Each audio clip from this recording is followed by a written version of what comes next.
have written in half-finished notebooks most of my life, a mess of quotes from books I didn't finish, my own words revisited over different years, and printed snapshots of moments that felt infinite, like they had already happened, had always been waiting to happen. And mostly I kept the writing to myself, waiting for some way to organise the archive into something that felt worthy of documentation. I've spent a lot of time waiting for something, like the reel of Super 8 that sat in my camera for a year waiting for something worth shooting. In revisiting old archives, I found words, my own. I'm so tired of feeling like success will make me more of a person. Someone else's. Maybe a person gets better just by letting herself be who she is. Patti Smith's. We go through life, we shed our skin, we become ourselves. And Gabby Abrow's. The mistake people make is they don't commit to being an artist for the sake of being an artist. There's a story at the start of Patti Smith's Just Kids. As a young child walking with her mother, she saw a swan on the lagoon. Her mother said, "Swan."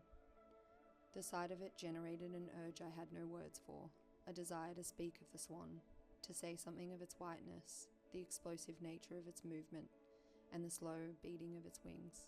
"Swan," I repeated, not entirely satisfied, and I felt a twinge, a curious yearning. I feel seen in reading Patti Smith. You don't follow plots, you negotiate them. Words that came to her in a dream. I've been thinking perhaps all our favourite books should be held like Bibles, read over again from the middle, underlined and opened on a whim for momentary needed guidance. It was followed by finding comfort in the thought that if nothing else, at least Patti Smith is existing somewhere in the world, probably having felt what I have felt. That's why I want to be an artist, or a poet, or whatever this archiving can be used to define me as. I've been thinking about a friend who swears she's not creative, but sends me national lyrics via text when she hears a new song. She doesn't know that the picture of her spilled coffee, taken in her early days of motherhood, captioned "morning," was art to me. Gave me that longing feeling, made me want to slow down and open my eyes.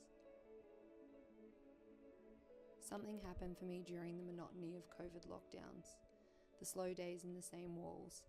I started taking photos of my own hands, the light shifting over my bedroom walls. I bought flowers and watched them open in the afternoon sun. I saw something far up in the sky that looked like a plane, but it was hovering. I realized it was a kite, and I took the dog and my Super 8 walking, following it, trying to see who could be flying it.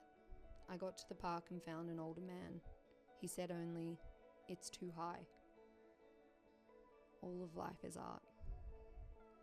An idea crossed my mind probably 10 years ago, and I've revisited the words again and again.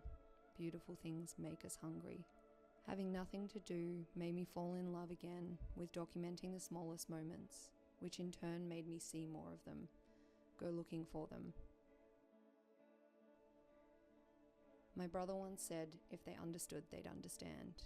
They're words I've revisited over the years. They might not mean something for everyone, but for me that's exactly what they articulate.